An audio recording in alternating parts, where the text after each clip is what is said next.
This is an actual install into a standard Fender Jazz. Detailed instructions come with the pre and are posted on the website.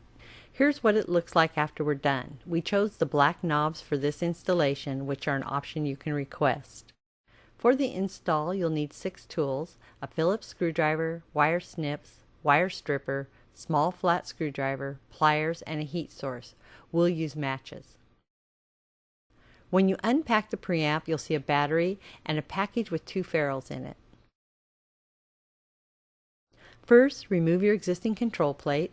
You'll need to save the screws for use in installing the new preamp.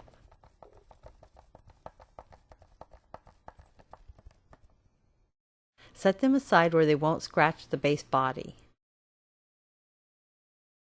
You'll need to set the existing plate on the face of the base, so put something soft on top of it to protect it from scratches.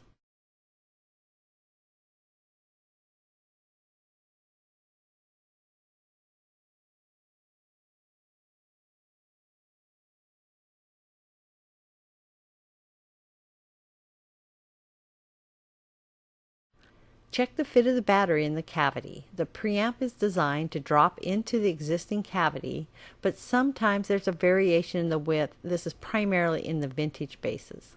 Take a close look at your wiring so you'll know which wires are for the neck and bridge pickups and which wires are for the bridge and cavity ground. You may want to label them if you're concerned they could get mixed up after cutting them loose. Cut the wires from the original plate and ground connections. Note he's cutting it close to the plate.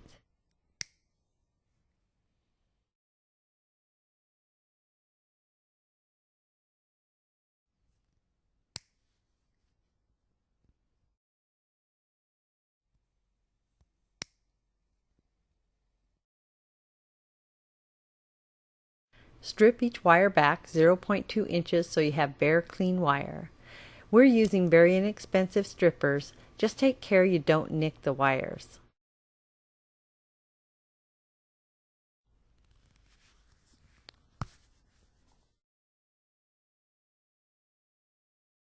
The pickup connections, starting closest to the plate, are neck hot, neck common, bridge hot, bridge common. You'll find this detail all in the instructions. Now we'll install the pickup wires into the preamp connector. Twist the strands to keep them tight and insert each wire into the green connector, then tighten.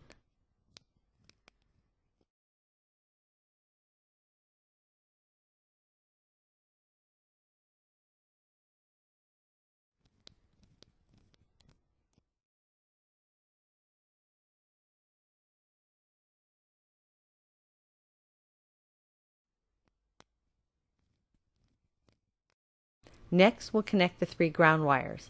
One is the white and gray wire that comes from the output jack center tab.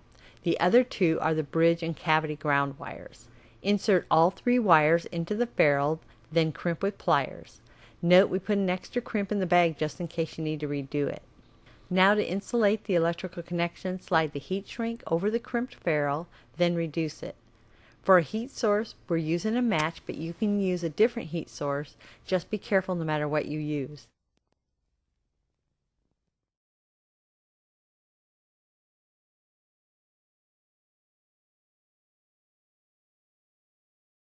Here's a close-up of that crimp operation.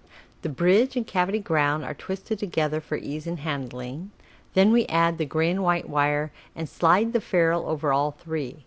Crimp the ferrule and insulate with heat shrink.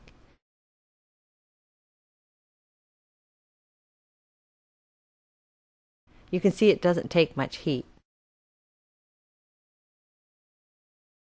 Time to drop the preamp into the base. Install the battery into the battery snap.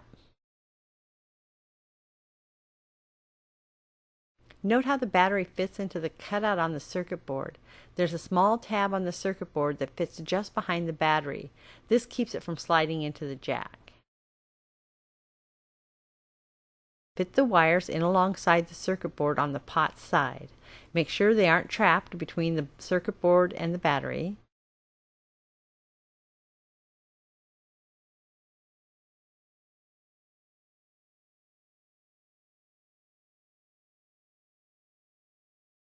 Check that there are no wires caught between the plate and the body.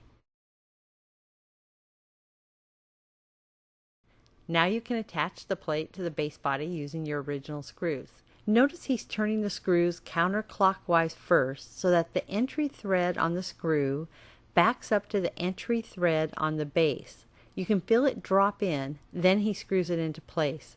This helps prevent cross-threading. Now it's plug and play. When you plug the cable into the preamp, it'll do a battery check. The LED gives you a visual indicator of the strength. Looks good. And that's it. Now the fun begins.